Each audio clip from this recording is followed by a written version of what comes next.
Farakka block কৃষি দপ্তরের উদ্যোগে আয়োজিত হলো কৃষক প্রশিক্ষণ শিবির। ফারাক্কা ব্লক কৃষি দপ্তরের অফিসে আয়োজিত এই শিবিরে 9টি গ্রাম পঞ্চায়েত এলাকার বহু মহিলা এবং পুরুষ কৃষক উপস্থিত ছিলেন। রাষ্ট্রীয় কৃষি বিকাশ যোজনা 2025-26-এর আওতায় কৃষকদের সুগন্ধ জাতের ধান উৎপাদন, শাকসবজি, গম, ভুট্টা এবং শশা চাষের কৌশল শেখানো হয়। পাশাপাশি জমিতে ভালো ফলনের জন্য প্রয়োজনীয় আধুনিক সরঞ্জাম সরকারি তরফ থেকে সরবরাহ করার আশ্বাস দেওয়া হয়। এর মূল লক্ষ্য কৃষকদের স্বনির্ভর করে তুলতে সহায়তা করা এবং বেশি ফলন নিশ্চিত করা। এই প্রশিক্ষণ শিবিরে উপস্থিত ছিলেন ফারাক্কা ব্লকের এডিএ বিক্রম সাহা, সহকর্মী আলিজা হোসেন সহ একাধিক অফিস স্টাফ।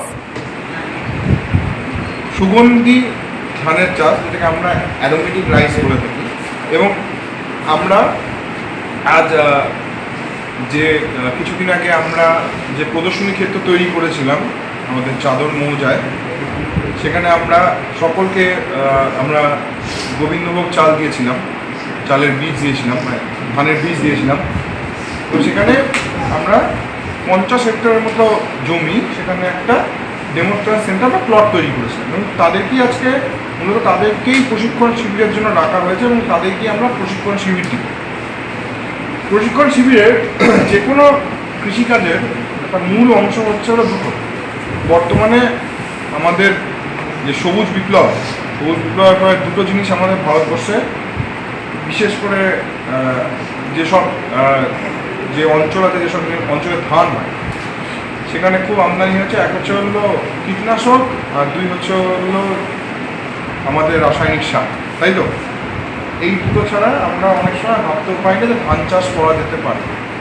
কিন্তু গোবিন্দভোগ ধান চাষ কিংবা অন্যান্য যে কোনো সুগন্ধি ধান চাষের ক্ষেত্রে সবথেকে গুরুত্বপূর্ণ বিষয় হচ্ছে হলো সেখানে কিন্তু কোনো রকমভাবে কোনো সার প্রয়োগ না করে। কারণটা কি? আমরা যখন বলছি যে সবুজ বিপ্লবের জন্য আমরা অনেক সময় বয়ে থেকে সার প্রয়োগ করেন, সেক্ষেত্রে আমরা এখন বলি যে এই যে সুগন্ধি ধানের চাষ বা সুগন্ধি যে ধান, সেক্ষেত্রে কেন সার প্রয়োগ করবো না? মূল হচ্ছে হলো, আপনারা শুনেছেন যে মাটিতে কিন্তু কার্বন নামে এক মূল্য থাকে, যেটাকে আমরা বলি সয়েল অর্গানিক কার্বন। এবং মাটি যে আছে, মাটি হচ্ছে হলো আমরা বলে থাকি লিভিং অর্গান, মানে হচ্ছে হলো এক জীবন্ত। মাটি কিন্তু জীবন্ত, মাটি কিন্তু মৃত না।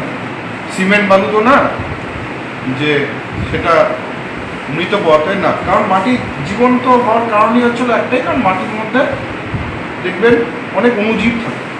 যেই অণুজীবদের মূলই কাজ হচ্ছে হলো আমাদের বাতাসে যে সকল যে মৌলগুলো ছড়িয়ে ছিটিয়ে আছে বা গ্যাসিয়াস পদার্থ যেগুলো রয়েছে, সেখান থেকে কিন্তু সেই মৌলগুলোর অ্যাভেলেবেল ফর্ম, মানে সহজলভ্য একটা ফর্ম থাকে, সেই ফর্মটাকে নিয়ে মাটিতে উদ্ভিদের মূল যেই ফর্ম আকারে নিতে পারবে বা যেই মৌলগুলো নিতে পারবে তার কাজে ব্যবহার করে।